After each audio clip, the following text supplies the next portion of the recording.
Magandang umaga po sa ating lahat. Tayo po ay magsisimula na po sa ating pananambahan sa ating Diyos. So tayo po ay muling nagkasama-sama sa ating pananambahan na ito upang sambahin ang ating Diyos na buhay. So ang panibagong linggo na naman, ibig sabihin may panibagong tema na naman. So ang ating tema ngayon ay Becoming Rooted in Christ mula sa Colossians 2 verse 6 to 7. Nawa po sa ating pagsamba ngayon ay mas lalo tayong lumalim sa ating relasyon kay Kristo. Tayo po ay tumayo sa call to worship natin. So sabi dito sa Psalm 1 verse 1 to 3, Blessed is the one who does not walk in step with the wicked, or stand in the way that sinners take, or sit in the company of mockers. But whose delight is in the law of the Lord, and who meditates on his law day and night, that person is like a tree planted by streams of water, which yields its fruit in season, and whose leaf does not wither. Whatever they do prospers. Purihin natin ang Diyos na siyang ugat at pundasyon ng ating pananampalataya. Tayo po ay manalangin.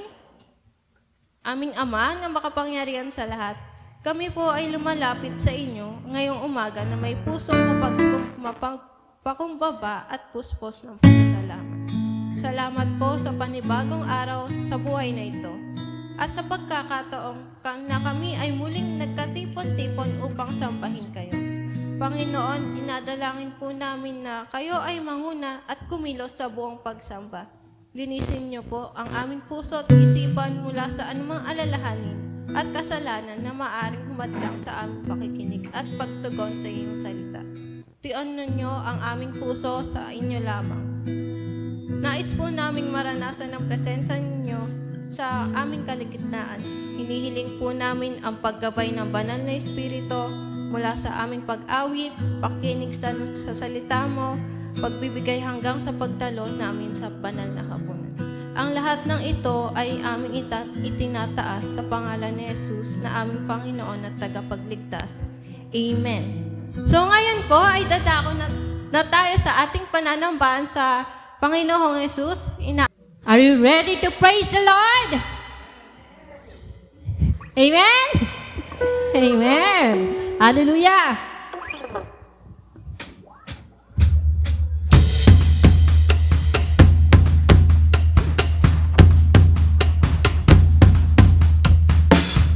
Let everything that has breath praise the Lord. Praise the Lord. Let everything that has breath praise the Lord. Praise the Lord. Praise in the valley.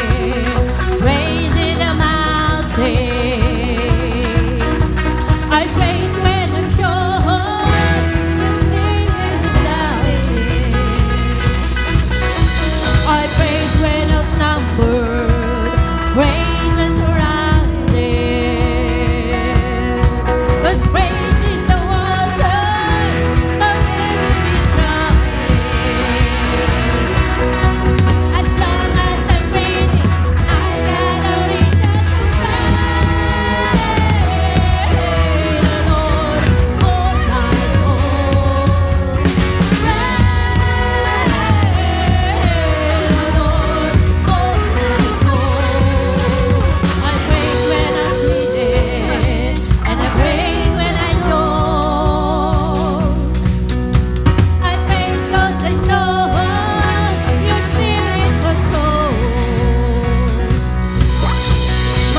good.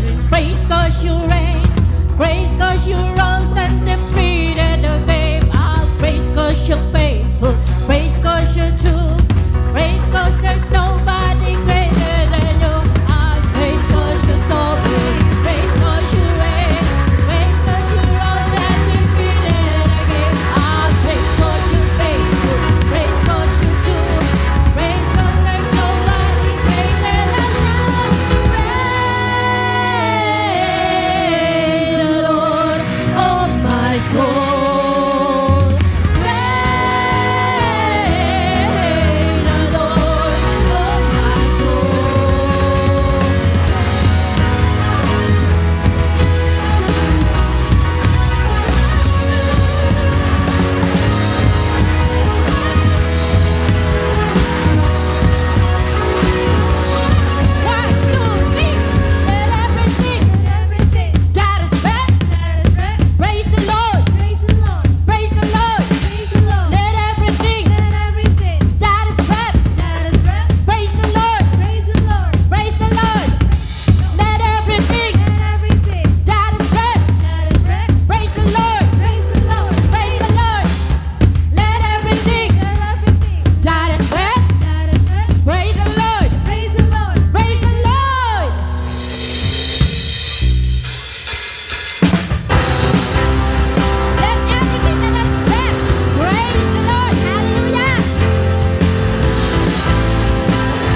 heard.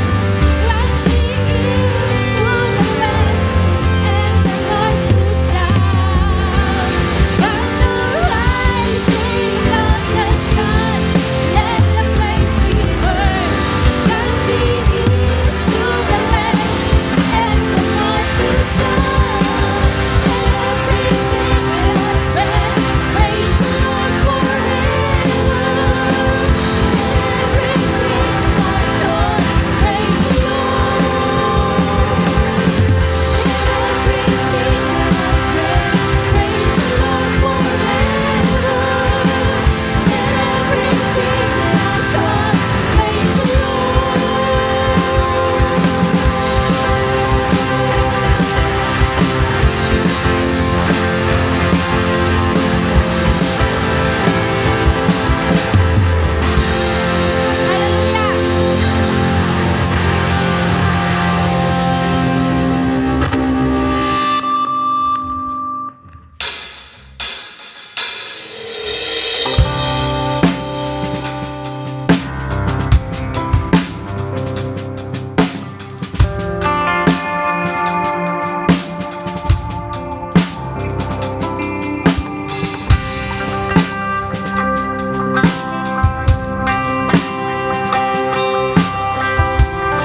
is one day in your court, 10,000 elsewhere. Better is one day in your court, better is one day in your house, better is one day in your court, 10,000 elsewhere. Better is one day, better is one day with you. Better is one day in your court, better is one day in your house. Come on, church. Let's sing. Better is one day in your house, better is one day in your course. Better is one day in your course, better is one day in your house, better is one day in your course, 1,000 elsewhere.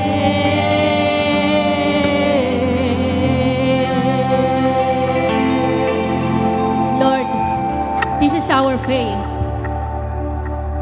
All days of our lives, oh God, we will praise you no matter what, Panginoon. Ano mang sitwasyon, ano ang pagsubok, Lord. We will praise you all the days of our lives. Hallelujah. Let's continue to worship our God.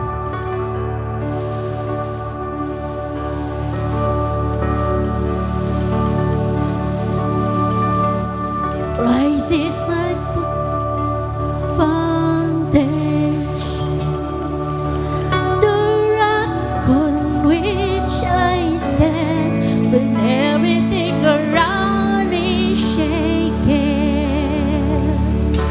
I'll never feel more glad than I put my faith in Jesus.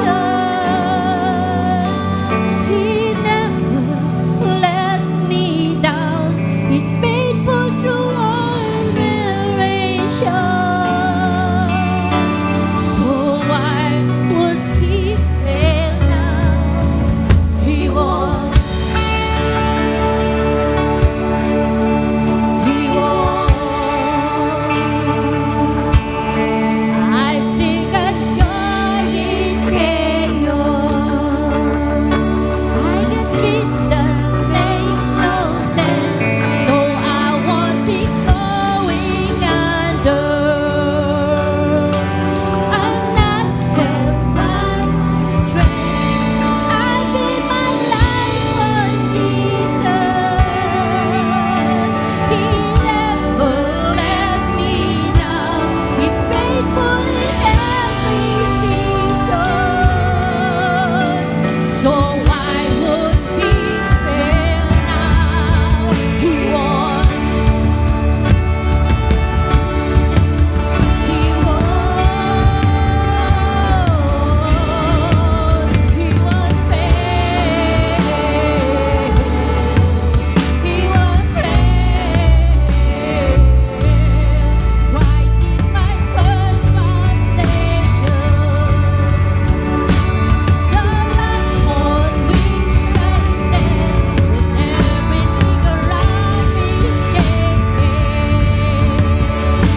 I'll never be more glad than I put my faith in Jesus.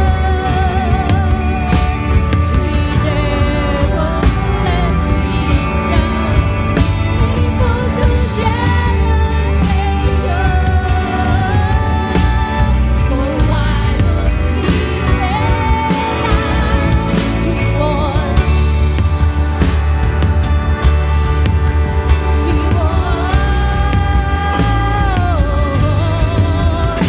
won't fail. He won't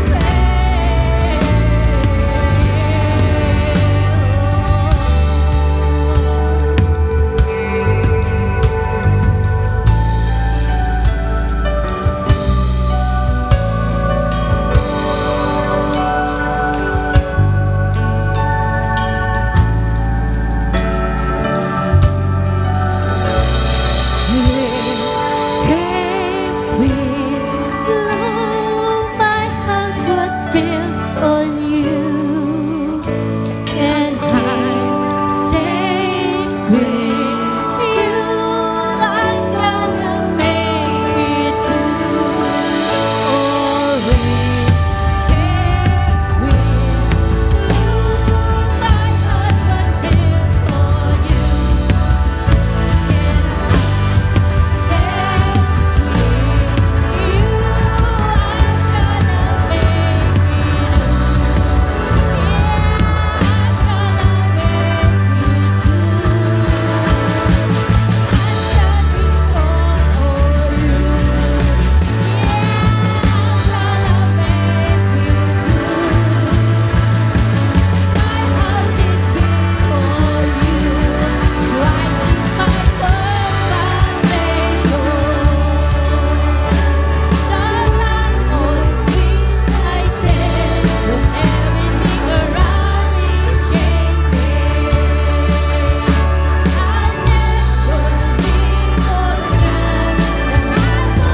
iyo po ang kapurihan, kadakilaan at kaluwalhatian.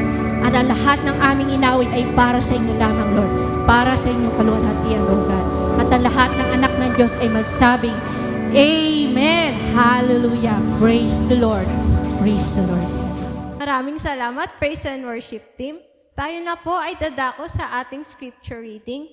Tayo po ay muling tumayo at buksan natin ang Biblia sa Colossians 2, verse 6 to 7. At ito ay babasahin ni Eliza Fernandez. Colossians 2, verse 6 to 7. Yamang tinanggap na ninyo si Kristo Jesus bilang Panginoon. Mamuhay kayo ng may pagkakaisa sa Kanya. Magpakatatag kayo at isalig ninyo sa Kanya ang inyong buhay. Magpakatibay kayo sa pananampalatayang itinuro sa inyo at lagi kayo magpasalamat sa Diyos. Salamat po sa salita ng Diyos. Maaari na po tayong magsiupo. Good morning everyone. Ang ating pong tema sa buwan na ito ay pinamagatang growing in Christ. No? So ito po yung ating mga tatalakayin sa buwang ito for the 4 Sundays of July. No? Ngayon po, we'll be talking about becoming rooted in Christ. And the next Sunday, we'll be talking about maturing through the Word of God. Third Sunday, discipleship, following Jesus daily. And on the last Sunday, it's our Mission Sunday, empowered by Christ Commission. So yan po yung ating mga tatalakayin sa buwang ito ng July. No? So salamat po sa ating tagabasa. No? At ang ating pong text na binasa kanina ay mula po sa Colossians chapter 2, 6 to 7. No? Marami mga tao ngayon ay namumuhay ng tinatawag na unstable lives. Kapag may dumarating na mga trials, madali silang ma-shaken o nagpapanik ka agad, nagwo-worry. At marami mga tao confused about different philosophies or nahahatak o nahihila, nahaakit ng mga worldly things. Dito po sa aklat ng Colossus, nire-remind po ni Paul ang mga Kristiyano sa Colossae na sila po ay maging matatag at sila po ay maging rooted in Christ o nakaugat kay Kristo. Dahil siya po yung tunay na source of life and growth. As Christians, we must not only start in Christ, but also we should be continue growing deeply in Christ. So hindi lang po tayo dapat magsisimula kapag tayo naging Kristiyano, kundi dapat ay magpapatuloy tayo kay Kristo. Dapat tayo ay lumalago, dapat lumalalim tayo kay Kristo. Merong isang batang nagtanim ng maliit na punla ng mangga sa kanilang bakuran. At araw-araw, kanya itong dinidiligan, tinatanggalan ng damo sa paligid, at kanyang pinoproteksyonan mula sa mga hayop at mga insekto. Ngunit makalipas ang ilang linggo, nainip itong bata. At sa tingin niya, parang walang nangyayari doon sa kanyang itinanim na mangga. Dahil nakikita niya na hindi pa rin ito lumalaki. Kaya tinanong niya kanyang lolo, sabi nung bata doon sa kanyang lolo, baka patay na itong tanim ko. Wala namang nangyayari. Wala akong nakikitang pagbabago dito sa itinanim kong mangga, sabi nung bata. Ngunit sabi nung kanyang lolo, Apo, huwag kang mainip. Ang punla ay abala sa pag-uugat. Bago pa ito tumubo pataas, kailangan munang tumubo ang ugat pababa. Kasi kung walang ugat, madali itong matutumba kapag may hangin o ulan. Mga kapatid, ganyan din po ang ating buhay pananampalataya. Minsan akala natin walang nangyayari sa ating spiritual life. Pero ang totoo, kapag tayo ay nananatili kay Kristo, pinapalalim niya ang ating ugat. Hindi man agad-agad nakikita yung bunga, pero kung tayo ay rooted in Christ, magiging matatag tayo anuman ang dumating. Tayo po ay sandaling manalangin. Dakilang Diyos, salamat po sa inyong salita. na aming pagbubulayan sa mga oras na ito. Dalayan ko nga po, Panginoon, yung Banal na Espiritu ang siyang kumilos at pumuspos sa bawat isa sa amin. Sa amin pong sariling kaalaman o kakayahan, hindi po namin kayang maunawaan ang malinaw ang inyong salita. Ngunit salamat sa inyong Banal na Espiritu sapagkat siya po ang nagbibigay sa amin ng kaliwanagan. Siya po ang nagbibigay ng karunungan at nagbubukas ng aming spiritual eyes. Dalayan ko nga po, Panginoon, na sa pamagitan po ng Banal na Espiritu ay maunawaan po namin ang inyong mensahe sa umagang ito. Pagpalain niyo po ang bawat isang makikinig ng inyong mensahe sa araw na ito. Itago niyo po ang inyong lingkod sa inyong lukuran. Dalayan ko po na si Kristo ang makita at hindi po ang inyong lingkod. Pagpalain niyo po ang inyong salita na aming pagbubulayan sa pangalan ni Jesus. Amen. Mula po sa ating text sa umagang ito sa Colossians chapter 2, 6-7, tatlong bagay po ang ating titingnan kung paano po tayo lalalim sa pagkakilala sa ating Panginoon at kung paano ang ating spiritual life ay tatatag at magiging matibay. Una po, mula po sa verse 6, sabi doon, continue to live your lives in Him. So, dapat tayo ay magpatuloy sa ating pamumuhay kay Kristo. Growing spiritually starts with consistency and patience. Just like the seed that first grows downward before it grows upward. Katulad po ng isang binhi o buto ng isang halaman o puno, kapag iyong itinanim, ito po ay nagsisimulang mag-ugat sa ilalim. So bago po siya yumabong pataas, kinakailangan niya munang yumabong pababa, lumalim, upang sa gayon, kapag dumating ang malakas na hangin o bagyo, ay hindi po siya agad-agad matutumba. Hindi sapat na tinanggap lang natin si Kristo bilang Panginoon at tagapagligtas. Kailangan po nating mamuhay araw-araw sa Kanya. Ang buhay Kristiyano ay hindi lang po isang one-time decision. Bagamat, minsan lang po natin dapat tanggapin si Kristo sa ating buhay bilang Panginoon at tagapagligtas, pero ito po ay hindi isang one-time decision lamang, kundi ito'y isang patuloy na paglalakad o pamumuhay kasama si Jesus. Araw-araw ay dapat tayo magpasakop sa Kanyang kalooban, magbasa ng Kanyang salita at manalangin. Ang salitang continue ay nangangailangang o nangangahulugang pagpapatuloy, hindi titigil, hindi hihinto, kundi tuloy-tuloy na pamumuhay kasama at para kay Kristo. Marami sa atin ang nagsimula sa pananampalataya na may sigasig, mainit, nagbabaga, nag-aapoy ang puso sa Panginoon. Pero habang tumatagal, humihina, lumalamig, o nalilihis ng landas.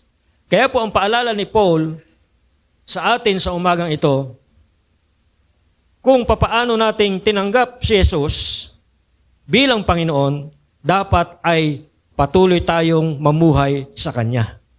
Kung gaano tayo kasigasig nung una, kung gaano tayo kainit nung una, dapat tayo ay magpatuloy sa ating pamumuhay sa Kanya. At magagawa lang po natin ito kung tayo po ay araw-araw nagpapasakop sa Panginoon. No? Ibig sabihin ito, siya po ang basihan ng ating mga desisyon. Nakikita niyo ba? Ako hindi eh.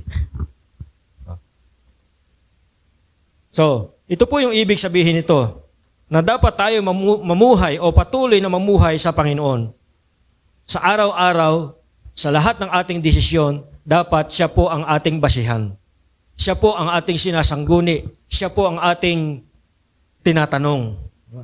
Pangalawa, siya po yung ating gabay sa araw-araw na pamumuhay. At pangatlo, siya rin ang pinanggagalingan ng ating lakas at direksyon. So mga kapatid, hindi po sapat na kilala lang natin siya. Kailangan sinusundan natin siya araw-araw. Again, hindi po sapat na kilala lang natin ang Panginoon. Dahil sabi niya, pagdating ng panahon, hindi lahat ng tumatawag sa Kanya ng Panginoon, Panginoon, ay makakapasok sa Kanyang kaharian. So, dapat ay lagi natin siyang sinusundan o sinusunod sa bawat araw ng ating buhay. Para po yung pagsakay sa jeep o sa tricycle. Hindi sapat na alam mong may biyahe papuntang simbahan. Kinakailangang sumakay ka at manatili doon sa sakyan hanggang makarating ka sa iyong pupuntahan. No? Alam mo nga may biyahe, pero di ka naman sumakay, so hindi makakarating sa simbahan. No? So para makarating ka sa simbahan, kinakailangan mo sumakay sa jeep o sa tricycle o sa ating lugar ay pedicab. No? At manatili ka doon sa sasakyan hanggang marating ka sa kamyas.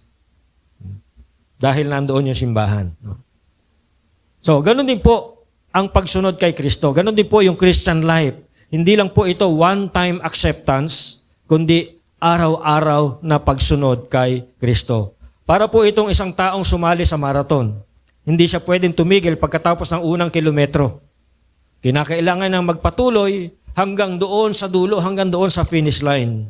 Ganun din po ang pananampalataya, tuloy-tuloy na paglalakad kay Kristo. Pangalawa po, let us be rooted and built up in Him. Ang dalawang salita na makikita natin dyan sa verse na yan ay yung salitang rooted at built up. Ito po ay nagbibigay sa dalawang larawan. Una, yung pong rooted, parang halaman na o puno na may malalim na ugat. So yun po yung isang unang picture, na tayo ay rooted and built up in Him. Para tayong isang puno o halaman na mayroong malalim na ugat. Dahil kapag hindi malalim ang ugat mo, kapag dumaan ang malakas na hangin o bagyo ng buhay, madali kang matutumba. So kaya kinakailangan palalimin natin yung ugat. Pangalawa, yung salitang built up. Para naman yung isang building o gusali na matatag ang pagkakatayo sa pundasyon. So, kapag sinabing rooted in Christ o nakaugat kay Kristo, ang isang ugat ang nagbibigay tibay, sustansya, at buhay sa isang halaman. Kapag ang isang halaman ay walang ugat, hindi po ito mabubuhay. Dahil sa pamamagitan ng ugat, siya po ay nakakakuha ng nutrients, ng lakas, ng sustansya at buhay para po siya ay lumago at yumabong at mamunga. Kapag malalim ang ugat, hindi po basta-basta dumadating o natutumba kahit dumating ang mga bagyo. Ganun din po ang ating pananampalataya. Kung ang ating puso at isipan ay nakaugat kay Kristo sa Kanyang salita, sa pananalangin at sa ating ugnayan sa Kanya sa bawat araw, tayo po ay magiging matatag sa gitna ng mga tukso, sa gitna ng mga problema, lalong-lalo na kapag tayo naka-encounter ng mga maling katuruan. So hindi po tayo basta-basta masusway o madadala ng mga maling katuruan kung tayo po ay malalim ang ugat kay Kristo. Lalong-lalo na po sa panahon natin ngayon, napakarami pong naghahatid o nagdadala, nagtuturo ng mga maling katuruan. Kaya dapat po nating palalimin yung ating ugat sa Panginoon para hindi po tayo madadala ng mga maling katuruan. Isipin mo yung punong kahoy na tumagal na ng maraming taon. Hindi po yan basta-basta nalalaglag o nabubunot dahil ang ugat nito ay malalim na. Kapag si Jesus ang ating ugat, tayo ay hindi natitinag. Built up in Christ o itinatayo kay Kristo. Hindi lang dapat nakaugat, kundi dapat patuloy na itinatayo o binibuild up o binibuild ang ating buhay ayon sa disenyo ni Kristo. Ang pundasyon ng isang gusali ang siyang nagsisiguro o nagtitiyak ng tibay nito. So yung mga building po ngayon na tinatayo, dinidesign po yan ng mga structural engineer na kaya niyang i-withstand yung intensity 8 na lindol. No? So yun po yung design ng mga buildings ngayon. Yung pong mga sinaunang building, hindi pa po ganun katibay ang pagkakadesenyo. No? So, yung mga bagong building ngayon, kahit na intensity 8 ang lindol, ay kaya niyang i-withstand. Mananatili siyang nakatayo. Hindi siya basta-basta guguho. No? So, dahil pinatibay po nila yung pundasyon. At sa ibang bansa, merong technology na ginagamit sila, nilalagyan po ng roller yung pundasyon. No? So, kapag lumindol, hindi siya uuga ng ganyan dahil sasabay lang siya doon sa uga ng lupa. No? So merong roller doon sa ilalim, yung pinakapundasyon ng building. Kaya sumasabay lang siya. Kapag umuga yung lupa, sasabay-sabay. Para sumasayaw lang siya. Pero hindi siya matutumba, hindi siya guguho. So, ganun po dinidisenyo ang pundasyon ng isang building, lalong-lalo na pa yung mga high-rise building. Talagang pinapatibay nila yan kahit na lumindol o bumagyo, hindi po yan basta-basta magigiba. Ganun po katibay ang pundasyon ng isang building. Ngayon, sa ating buhay Kristiyano, kapag si Jesus ang ating pundasyon, lahat ng bahagi ng ating buhay, ang ating pag-iisip, ang ating relasyon, ang ating trabaho, ang ating layunin, yan po ay maitatayo ng matatag kung si Jesus ang ating pundasyon. Kapag ang buhay o ang bahay ay itinayo sa buhangin, madali itong gumuho kapag bumagyo. Pero kung ito'y itinayo sa bato, ito'y mananatiling matibay.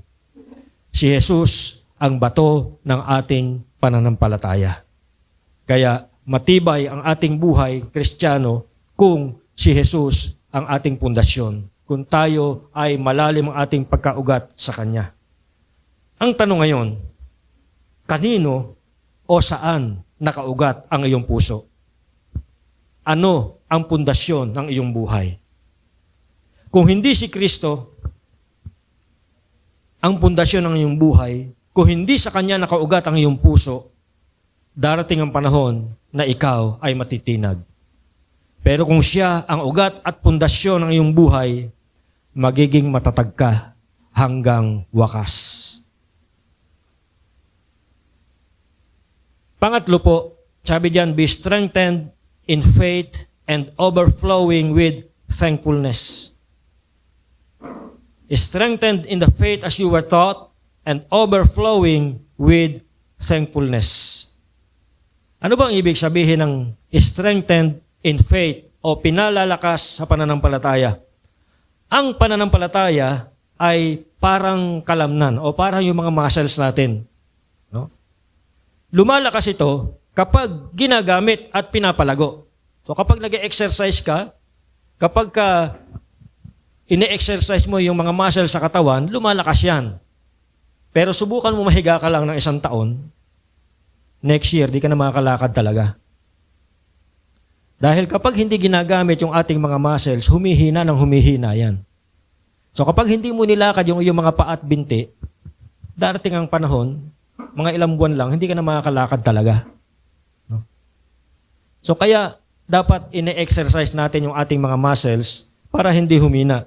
So, sa ating pananampalataya, paano tayo pinalalakas? Paano ine-exercise yung ating mga spiritual muscles? Siyempre, hindi mawawala yung pakikinig at pag-aaral ng salita ng Diyos. Isa sa mga exercises ng ating mga spiritual muscles para tayo lumakas at tumibay, yung pakikinig at pag-aaral ng salita. Sabi sa Romans chapter 10 verse 17, faith comes by hearing and hearing by the word of God. Take note, inulit. Hearing and hearing. Hindi sinabing faith comes by hearing lang. Faith comes by hearing and hearing by the word of God. Ibig sabihin, hindi po ito pang one time lang. Ito ay pang araw-araw na exercise. Hearing and hearing and hearing by the word. So kung nais mong tumibay, lumakas ang iyong pananampalataya, you need to hear and hear the word of God. So yung pong pakikinig at pag-aaral ng salita ng Diyos ay kailangan natin para palakasin ang ating pananampalataya. No? So, sa pamagitan ng pakikinig at pag-aaral ng salita ng Diyos, lumalakas at tumitibay yung ating pananampalataya. Siyempre, nandoon din yung pagsunod sa kalooban ng Diyos kahit mahirap. Hindi po pwedeng makikinig lang tayo. Hindi po pwedeng babasahin lang natin ang salita ng Diyos. Kinakailangang sundin natin ang salita ng Diyos. Hindi po isinulat yan. Hindi po pinreserve ang Biblia na makarating sa ating panahon para lang basahin natin. Pero hindi naman papakinggan, hindi naman isa sa buhay. Kinakailangan i-apply. Kahit mahirap, dapat tayong sumunod. At siyempre, kasama ang pagtitiwala sa Diyos sa bawat hamon sa buhay. Anumang yung mga pagsubok, anuman yung mga hamon dumating sa atin, dapat yung pagtitiwala natin ay sa Diyos lamang. Huwag tayo magtiwala sa ating sarili. Huwag nating ilagay yung security ng ating buhay sa ating trabaho. Dahil anytime pwede yang mawala. No?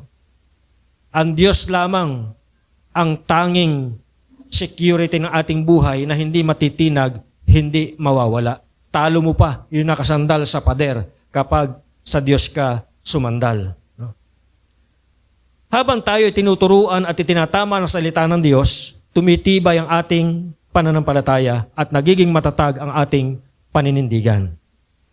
Parang isang sundalo na regular na nagtitraining. Yung mga sundalo, regular ang kanilang training. No?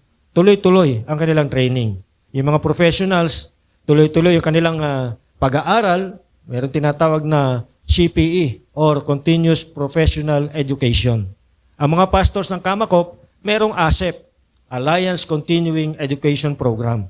Kasi dapat tuloy-tuloy ang training, tuloy-tuloy ang pagsasanay. Katulad ng isang sundalo, hindi siya basta-basta tinatabla ng kahinaan.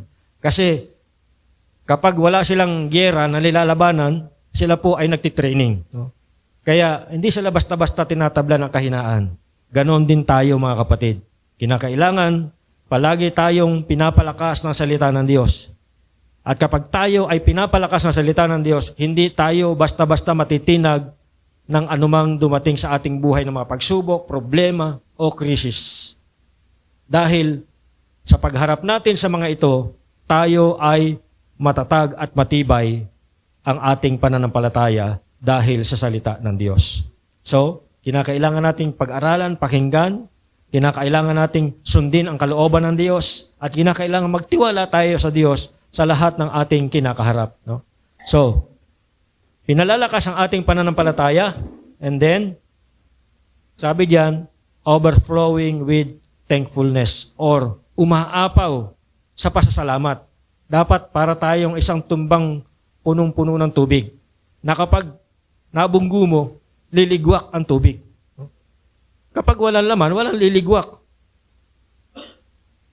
Pero kapag punong-puno, masagi mo lang ngayon ng konti, talagang mag-overflow ang tubig. Kapag ang isang tao ay matibay sa pananampalataya, ang nagiging bunga nito ay pasasalamat. Dapat ang ating puso ay nag-uumapaw sa pasasalamat. Hindi lang basta salamat, kundi umaapaw na pasasalamat sa Diyos. Bakit ba tayo kailangang magpasalamat? Siyempre, dahil sa biyaya ng kaligtasan.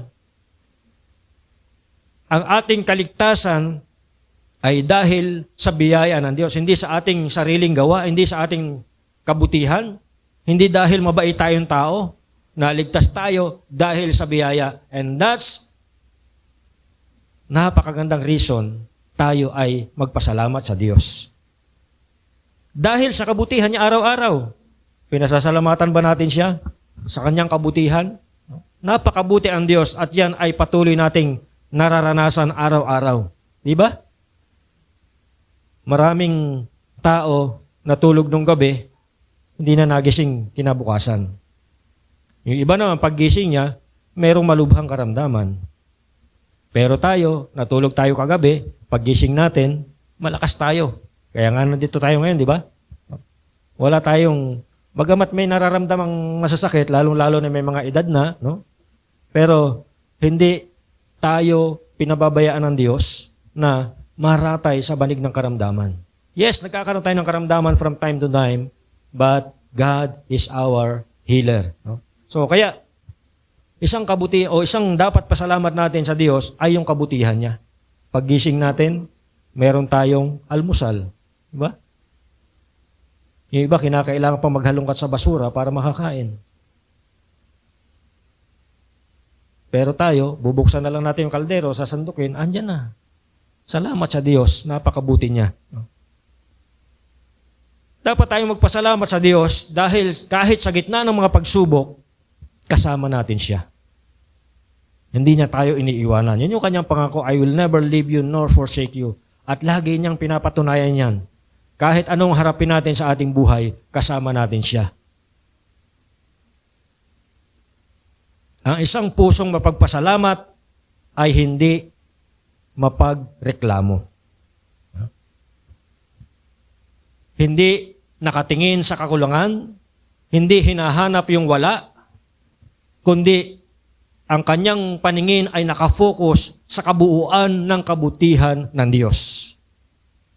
Bagamat minsan kapos, pero kung ating puso ay puno ng pasasalamat, hindi tayo nagreklamo. Ano ba yan? Lagi na lang ito yung ulam namin. Yung iba nga, walang ulam eh. Naranasan ko yan. Nung nasa probinsya pa ako. In fact, napakabait yung pusa namin sa probinsya dati. Yung ulam namin, nakatiwang lang sa lamesa, walang takip, hindi niya ginagalaw. Napakabait talaga ng pusa na yan. Tanongin niyo kung ano yung ulam namin.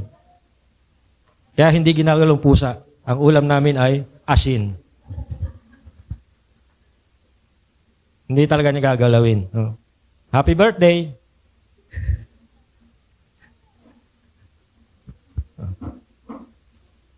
Ang isang taong punong-puno ng tubig ay hindi maaaring hindi tumapon kapag nabangga. O parang yung timba kanina na sinasabi ko, kapag ito'y punong-puno, masanggi mo lang yan, talagang aapaw, tatapon yung tubig. Ganon din ang puso nating puspos ng pasasalamat. Natural itong umaapaw sa salita at sa gawa. Sabi nga ng Panginoon Jesus, out of the abundance of the heart, the mouth speaks. Kapag ang iyong puso ay puno ng pasasalamat, ito yung lalabas sa iyong bibig. Ito yung mamumutawi sa iyong bibig. No? Kung ano yung nasa iyong kalooban, yun yung lalabas sa iyong bibig. No? So pag-isipan po natin ito, matibay ba ang aking pananampalataya? O madali ba akong panghinaan ng loob? Puno ba ako ng pasasalamat? O baka naman puno ako ng reklamo o pag-aalala? No? Ang taong malalim sa pananampalataya ay laging nakataas ang kanyang mga kamay sa pasasalamat. Ang taong nakaugat kay Kristo ay laging may dahilan upang magpuri. Amen? Ang isang taong laging nagpapasalamat ay hindi basta-basta natitinag. Kahit sa gitna ng problema, kaya pa rin niyang magpuri. Bakit? Dahil alam niya ang kanyang buhay ay nakaugat kay Kristo. So mga kapatid, to be rooted in Christ means to remain in Him, grow in Him, and be strengthened through Him. It means living every day not in our own strength, but in the life and power that comes from Jesus. So tanungin natin ang ating sarili, saan ba ako nakaugat? Kay Kristo ba? O sa mga bagay ng mundong ito? Kung gusto nating manatili at mamunga sa buhay pananampalataya, kailangan nating manatiling nakaugat kay Jesus. Tayo po ay manalangin. Panginoon, salamat po sa inyong salita. Tulungan niyo po kami na manatiling nakaugat kay Kristo, na lumalim sa aming pananampalataya at maging mapagpasalamat sa lahat ng bagay. Nawa ang aming buhay ay magbigay ng kalwalhatian sa inyo. Ito ang dalangin sa pangalan ni Jesus. Amen. Ngayon naman po ay dadako na tayo sa ating offertory. Ang pagbibigay ay bahagi ng pagsamba at pasasalamat sa Kanya. So, pangungunahan po tayo ni Eliza Malang para sa ating paghandog. Umaga po sa ating lahat. Tayo po dadako ngayon sa pagbibigay. So may babahagi lamang po akong isang verse na magmumula sa Acts 20 verse 35. Ang sabi po dito, "In everything I did, I showed you that by this kind of hard work, we must help the weak. Remembering the words the Lord Jesus Himself said, it is more blessed to give than to receive." Tayo po'y maaari nang magbigay.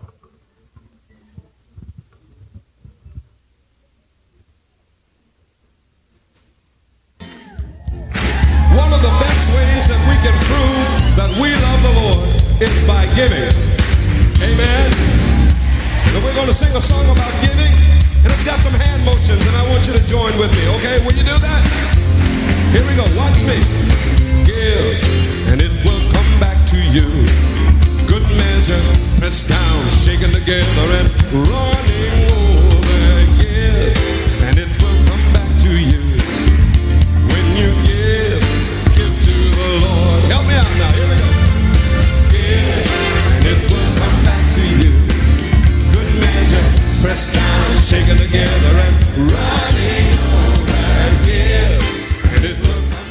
Tayo po'y manalangin.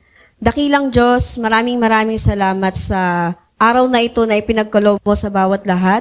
Kami po'y labis na nagpapasalamat sa panibagong buhay na ipinagkaloob mo, na ibinigay mo sa amin, maging sa aming mga mahal sa buhay.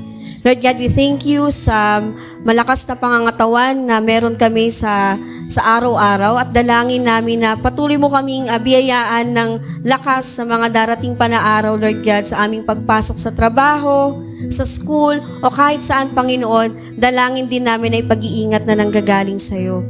Maraming salamat, Panginoon, sa mga pagkakataong hindi mo kami pinabayaan. Tunay nga, Panginoon, na naging tapat ka sa iyong pangako na hindi mo kami iiwan sa kahit na anong sitwasyon.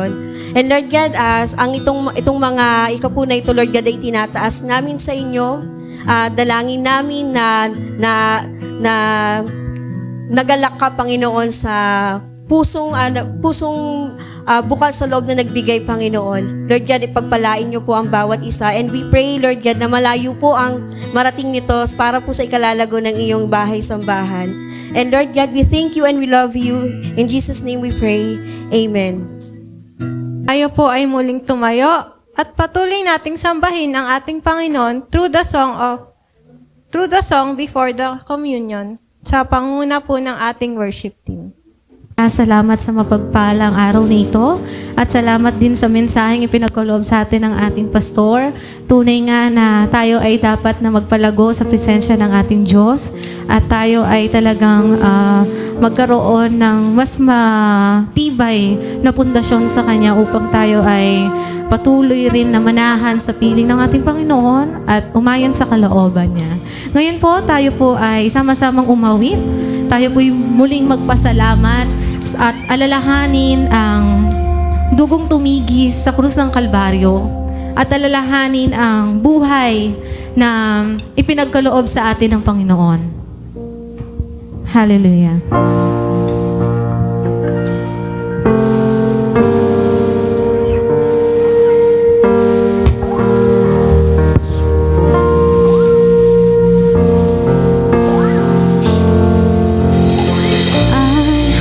Wasn't rich, I remember who I was. I was lost, I was blind, I was running out of time. Sin separated, the bridge was far too high. But from the far side of the chasm, you held me in your sight. So you made a way across the great divide, left behind heaven's throne to build it here inside. And there at the cross, you paid the debt I owe, broke my chains, freed my soul.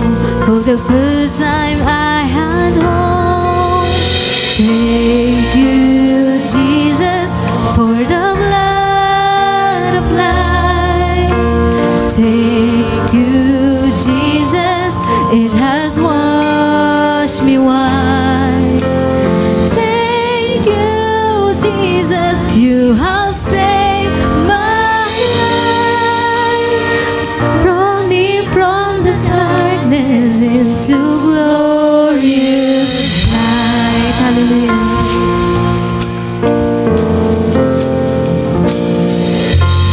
You took my place, laid inside my tomb of sin. You were buried for 3 days, but then you walked right out again. And now has no sin, and life has no end. For I have been transformed by the blood of the Lamb.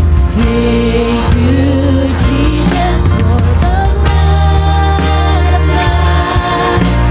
Thank you, Jesus, you have washed me white. Thank you, Jesus, you have saved my life.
to my heart was the blood of life.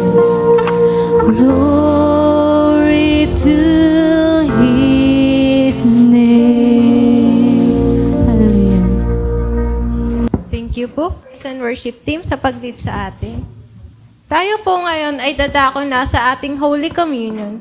Ito ay pagkakataon na natin para alalahanin at pagnilayan ang sakripisyo ni Jesus sa krus.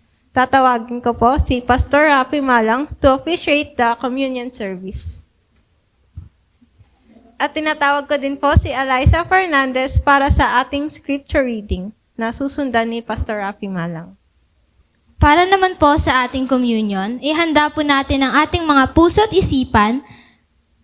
Sinabi po sa salita ng ating Panginoon sa Corinthians chapter 11 verse 23 to 26. Sapagkat ito ang turo na tinanggap ko mula sa Panginoon at binigay ko naman sa inyo noong gabing siya'y pinagkanulo. Ang Panginoong Hesus ay dumampot ng tinapay, nagpasalamat at pinagpira-pira sa iyon at sinabi, "Ito ang aking katawan na inihandog para sa inyo. Gawin ninyo ito bilang pag-aalaala sa akin." 25. Matapos maghapunan, dumampot din siya ng kopa at sinabi, "Ang kopang ito, ang bagong tipan na pinagtitibay ng aking dugo. Tuwing iinumin ninyo ito, gawin ninyo ito bilang pag-aalaala sa akin." Verse 26. Sapagkat tuwing kakain kayo ng tinapay na ito at iinom sa kopang ito, pinapahayag ninyo ang kamatayan ng Panginoon hanggang sa kanyang muling pagparito. Salamat po sa salita ng ating Panginoon. Tinatawag ko na po si Pastor Rafi Malang para pangunahan tayo sa ating communion. As we prepare to partake in the Lord's Supper, let us reflect on the foundation of our faith, which is the cross of Christ. Doon po sa ating text kanina, sa Colossians chapter 2, verses 6 to 7, we are reminded to be rooted and built up in Him. But we cannot be rooted in Christ without being rooted in what He did for us, His sacrifice on the cross. The Lord's Supper reminds us of the source of our spiritual life and strength. We are rooted not in religion or rituals, but in the life, death, and resurrection of Jesus Christ. Sa umaga pong ito, meron tayong tatlong reflection communions or reflections for communion. Okay. Una, we are rooted in His body, which was broken for us. Sabi sa verse 24, "This is my body which is for you. Do this in remembrance of me." Ang tinapay ay simbolo ng kanyang katawan na ibinigay at nasugatan. Hindi lang nasugatan, kundi inalay niya ang kanyang katawan para sa ating kaparusahan. Ang ating katatagan bilang Kristiyano ay nakaugat sa kanyang sakripisyo. Ang pagkaugat kay Kristo ay pagkaugat sa kanyang pagdurusa para sa ating kaligtasan. Tayo po bilang mga mananampalataya ay nakaugat sa kanyang sakripisyo na siya ay namatay upang tayo magkaroon ng buhay. Kung hindi inalay ang kanyang katawan, wala rin tayong kaligtasan. Ang pagiging rooted in Christ ay nangangahulugang lagi nating inaalala at pinangahawakan ang ginawa niya sa krus ng Kalbaryo. Merong isang missionary doctor sa Africa na araw-araw tumutulong sa mga may sakit doon sa isang liblib na lugar sa Africa. Minsan nagkaroon ng outbreak ng malubhang sakit at wala silang gamot. Itong doktor nag-volunteer na gamitin yung kanyang sariling dugo upang gumawa ng lunas kahit na ito'y delikado. Sa tulong ng kanyang dugo, naligtas ang buong komunidad doon sa outbreak na yun. At pagkalipas ng ilang taon, tinanong yung mga taga roon sa lugar na yun kung naaalala pa nila yung doktor. Ang sagot nila, hindi namin siya malilimutan kasi ang aming buhay ay bunga ng dugo at sakripisyo niya. Ganon din si Jesus. Ang ating kaligtasan ay bunga ng kanyang katawan na nabayubay at ng kanyang dugo na tumigis doon sa krus. Kaya sa tuwing tinatanggap natin ang tinapay sa banal na hapunan, inaalala natin na doon tayo nakaugat. Because His body that was broken for us, because of His body that was broken for us, we were restored to life. Pangalawang reflection, we are rooted in His blood, shed for the forgiveness of our sins. In verse 25, sabi doon, "This cup is the new covenant in my blood. Do this in remembrance of me." Ang saro ay paalala ng kanyang dugo na tumigis o dumaloy doon sa krus upang tayo ay mapatawad. Ang tunay na pananampalataya ay nakaugat sa dugo ni Kristo. Ang dugo na naglinis at nagpatawad sa atin. Hindi natin kayang lumago kung hindi tayo nilinis muna ng kanyang dugo. Ang saro o yung grape juice ay simbolo ng dugo ni Jesus na nabuhos doon sa krus. Ayon sa Hebrew chapter 9 verse 22, walang kapatawaran kung walang pagbubuhos ng dugo. Ibig sabihin, ang dugo ni Jesus ang siyang naglinis sa ating kasalanan at nagbigay sa atin ng bagong buhay. Kung tayo ay nakaugat sa dugo ni Kristo, hindi na tayo alipin ng guilt, hindi na tayo alipin ng kahihiyan o paghatol. Dahil tayo po ay pinatawad na, pinalaya, at pinabanal at patuloy na pinababanal. Pangatlong reflection, we are rooted in hope. We proclaim the Lord's death until He comes. Sabi sa verse 26, "For whenever you eat this bread and drink this cup, you proclaim the Lord's death until He comes." Ang bawat pagtanggap ng komunyon ay pagpapahayag ng ating pag-asa na ang ating pag-asa ay si Kristo. Na siya'y namatay, ngunit hindi na natiling patay. Siya'y muling nabuhay at siya ay muling babalik. Yun po yung ating pag-asa. Tayo ay nakaugat hindi lang sa nakaraan ng krus, kundi maging sa hinaharap na pagbabalik ng ating tagapagligtas. May isang asawa ng sundalo na umalis patungong misyon sa ibang bansa. Araw-araw, itong si Mrs. ay inaasikaso yung kanilang bahay, iniingatan yung mga sulat ni Mister, at lagi niyang nililinis yung kanilang kwarto kahit wala pa yung asawa niya. Tinanong siya, "Bakit mo ginagawa yan? Wala pa naman yung asawa mo."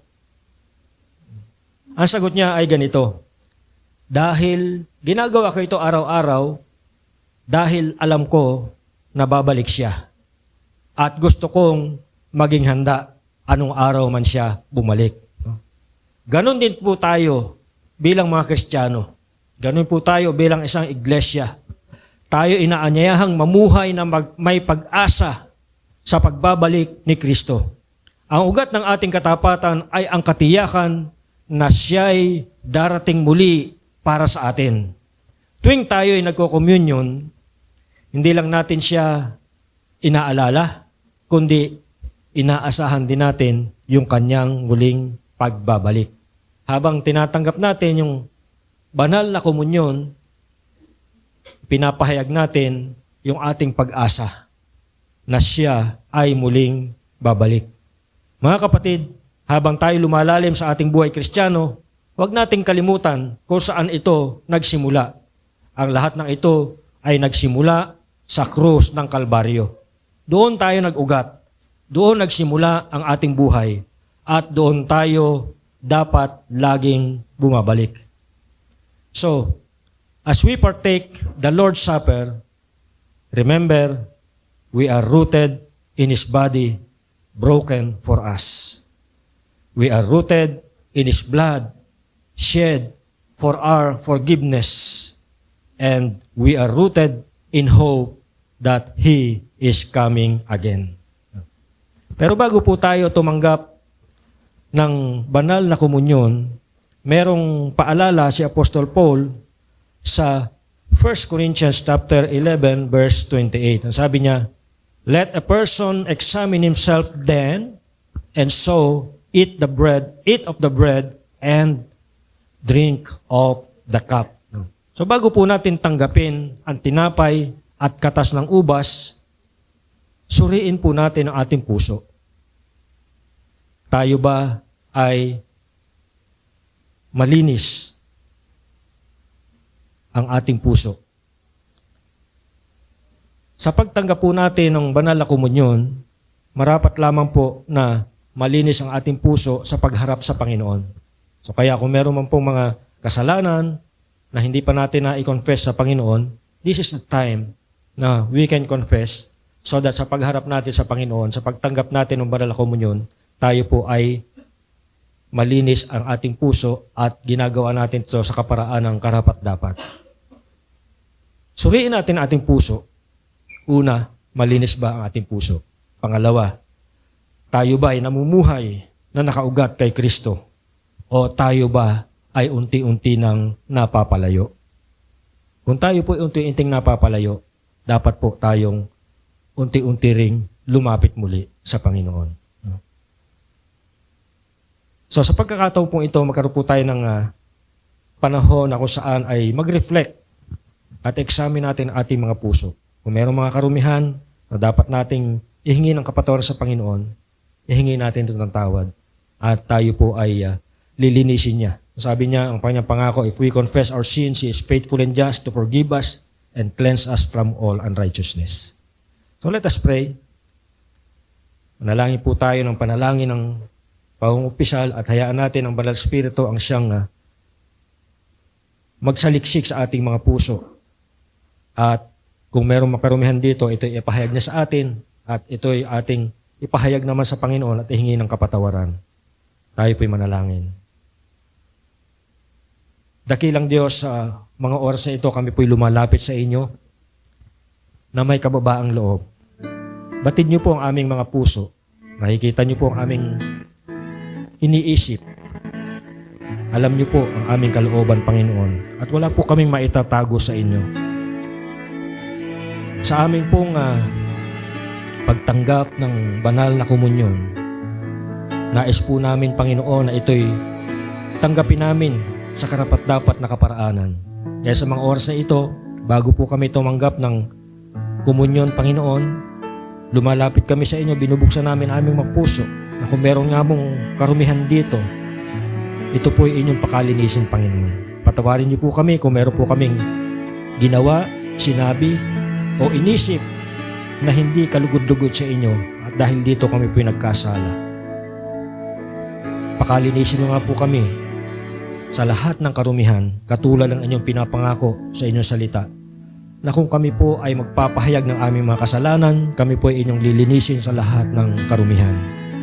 Dalayan ko nga po, Panginoon, na sa aming paglapit sa inyong hapag, kami po ay lalapit na may malinis na puso at karapat-dapat na tumanggap ng inyong banal na hapunan. Salamat po sa kapatawaran ng kasalanan.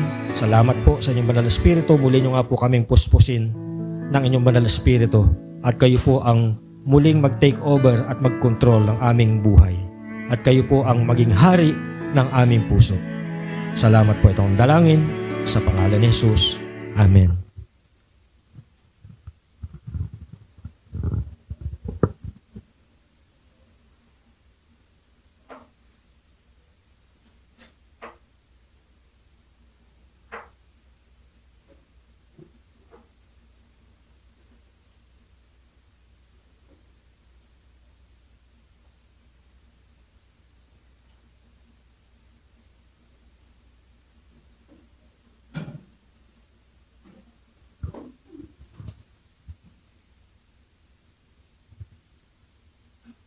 Sige po, pwede na po tayong tumayo at kumuha ng tinapay at ng juice. At mamaya po, sabay-sabay nating kakainin at iinumin.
Lahat po ba ay meron na?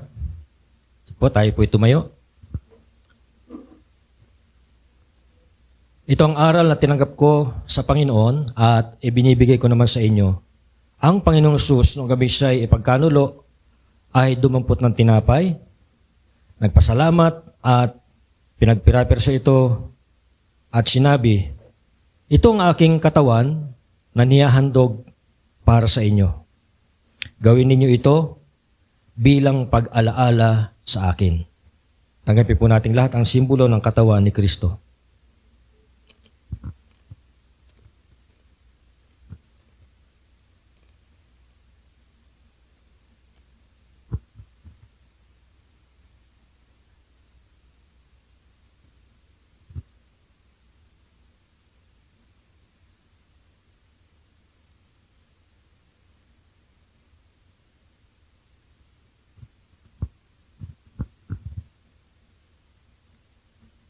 Gayon din naman, matapos maghapunan ay hinawakan niya ang saro at sinabi, ang sarong ito ang bagong tipan na panagtitibay ng aking dugo.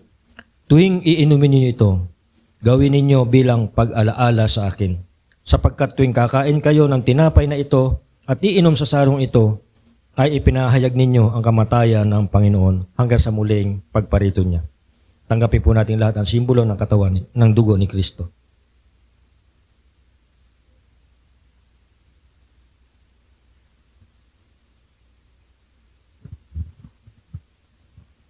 Habang tayo po ay nakatayo, ay tatawagin ko po yung ating music team para pangunahan tayo sa ating closing song. Then after that, is the closing prayer and benediction.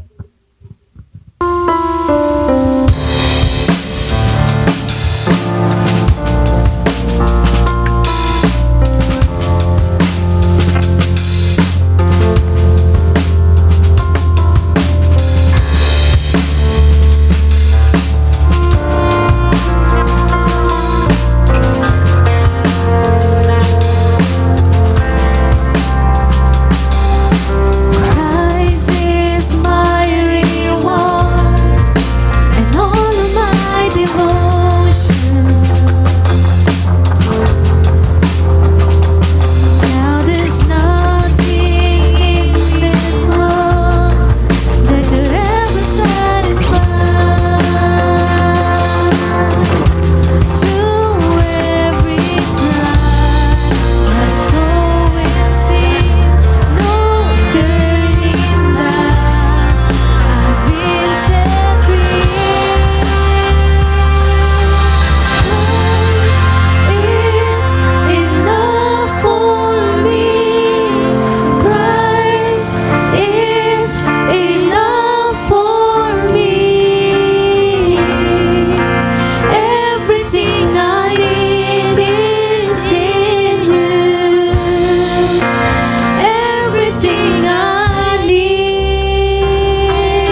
ay dadako na tayo sa announcement and acknowledgements. Una-una po sa lahat, paggamat na maulan ng panahon, ina-acknowledge ko po ang presensya ng bawat isa sa atin. Ina-acknowledge ko din po ang nag-lead sa mga tumayo sa harapan na ito, ang ating scripture reading na si Eliza Fernandez, ang ating offertory si Eliza Malang, at ang ating speaker si Pastor Rafi Malang. So, ina-acknowledge ko din po ang worship team na nag-lead sa ating praise and worship at ang nag-devotion din kanina na si Vanessa Asas. So, next Sunday, ang leaders natin ay si Alexis Vasquez para sa ating MC, scripture reading, Myrene Venus, and offertory, Pastora Jenny Tatay. So, weekdays activities natin and weekly activities natin. So, patuloy po natin supportan ang ating weekly activities. Prayer meeting every Wednesday at 8 p.m. Youth small group every Saturday at 4 p.m. And Children's Sunday School every Sunday at 3 p.m. Pinapasalamatan ko po ang nag-sponsor sa atin nung nakaraang linggo na si Monica Fernandez at ngayong linggo naman po ay ang Domdom family. So, don't watch every Saturday at 5:30 a.m. So, ang pinapasalamatan ko po ang nagbinis kahapon, ang mga women. At next Saturday naman po, ang naka-assign ay ang mga men. Men. So, other announcement, may short meeting po ang music team after service. So, July birthdays. Happy birthday po sa magbe-birthday po ng July. July 9 po, Pastora Jenny Tata. Wala daw po uuwi mamaya. Happy birthday to you. Happy birthday to you. Next po, Happy July 12, birthday, Rose happy Asas. birthday, So, ayun lang po muna sa week na ito and other birthdays ay to be announced. Ruth, kailan? July 9 din daw, Ruth Nadayaw. Happy birthday. Si Ate Ruth Nadayaw, nagsiselebrate din ang kanyang birthday. Happy birthday. Happy birthday. Si Eliza Fernandez sa July 13. No? So, next Sunday po. Tama? Next Sunday. Walang uuwi rin. Happy birthday to you. Happy birthday. Happy birthday. Okay. So, tayo po ay tumayo para po sa ating closing prayer. Tayo po ay manalangin. Aming mapagmahal na Diyos, maraming salamat po sa inyong presensya sa aming pananambahan sa araw na ito. Salamat po sa inyong salita na nagpapaalala sa amin na kami ay dapat maging malalim sa aming Panginoon Kristo. Mamuhay para sa Kanya at magpakatatag sa pananampalataya at laging maging mapagpasalamat. Salamat din po sa banal na hapunan na nagpapaalala ng inyong sakripisyo para sa aming kaligtasan. Nawa ang aming mga narinig at naranasan ngayong araw na ito ay hindi lamang manatili sa aming isipan, kundi ito po'y magbunga sa aming araw-araw na pamumuhay. Habang kami po'y magwawakas, dalangin namin ang patuloy ninyong paggabay, pag-iingat at pagpapala sa bawat isa. Nawa sa aming pag-uwi mamaya ay dalhin namin ang liwanag ni Kristo sa aming mga pamilya, sa trabaho, sa eskwelahan at sa aming komunidad. Salamat po sa pangalan ni Jesus. Amen. At ngayon, naway pagpalain kayo ng Diyos Ama na siyang ugat ng lahat ng biyaya. Puspusin kayo ng pag-ibig ng kanyang anak na si Kristo at gabayan kayo ng kapangyarihan ng Banal na Espiritu upang kayo lumalim, tumatag at mamuhay na may pusong mapagpasalamat sa pangalan ni Jesus. Amen. Amen. God bless you all.